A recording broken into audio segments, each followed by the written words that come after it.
What's up, money makers? Welcome to the third installment of How to Invest in Stocks for Beginners.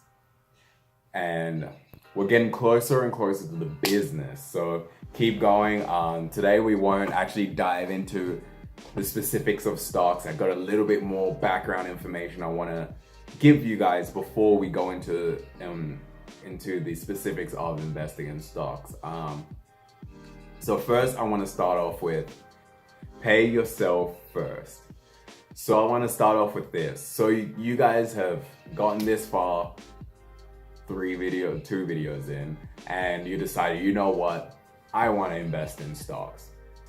But how do I go about it? The biggest thing that you want to change in your mindset before investing is saving. You need to have a saving mindset.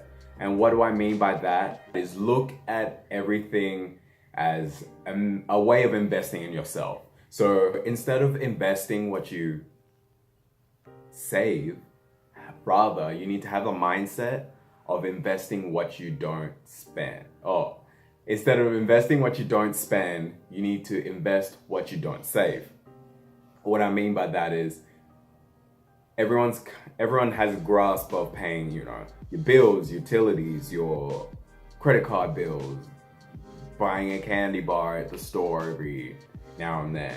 Add yourself to that list of payees.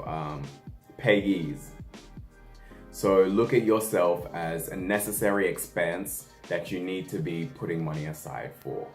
Now I know what you're thinking. You're gonna say, okay, well, how much should I be putting away, or how much should I be paying myself? Ideally, you want to be paying yourself about 10% of your income. And I know that's an ideal amount, but anything is better than nothing. So ideally 10% would be a great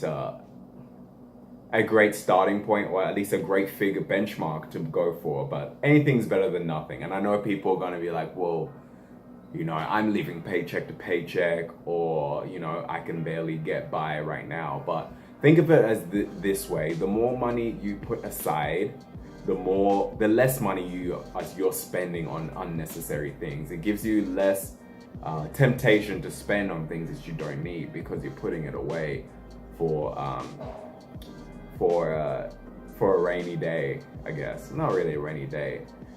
You're putting it away so that it can work for you in the future.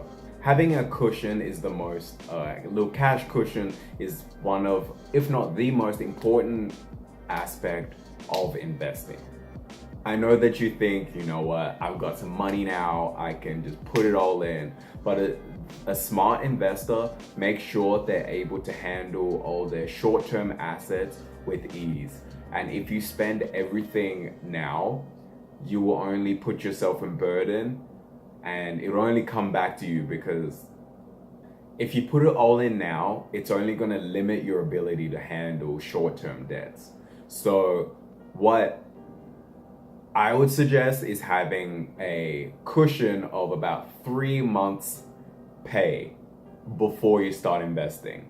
So that's why I say that 10% will be good. I mean, I know I preach, start now, but ideally you want to have that cushion, because the market is unpredictable, and you always want to be prepared to handle things that will affect you in the short term. So the first step in the 3 steps to saving, I nearly forgot what I said.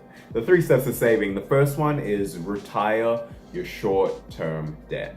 And what do I mean by that? If you're paying high credit card fees, or I guess we'll just stick with high credit card fees. If you're paying those, or you have student loans that have high interest rates, make sure you handle those first, because you don't want them to stop you from because what was I saying? Those high interest rates are gonna stop you from having long-term growth, because those rates will only bring you down. So you want to retire those debts as quickly as possible, because they will be the biggest burdens in your future. going forward in the short term long. So the second step is to treat every dollar like an investment. So this is one of the most, if not the most important mindset to have when going into investing or starting investing, because you want to make sure that your spending is leading you towards the long-term growth that you desire. So when you look at every investment, you know, you're obviously going to have some that are more important than others. Like when you have to pay bills, make sure you pay those and don't forego them just for the stock market. Those you need to pay, because I'm not gonna promote people getting kicked out of their place because they want to invest. It's up to you, but ideally you shouldn't do that. So when spending on things, just ask yourself every time, how important is this investment that I'm making? Because like I said, every dollar is an investment.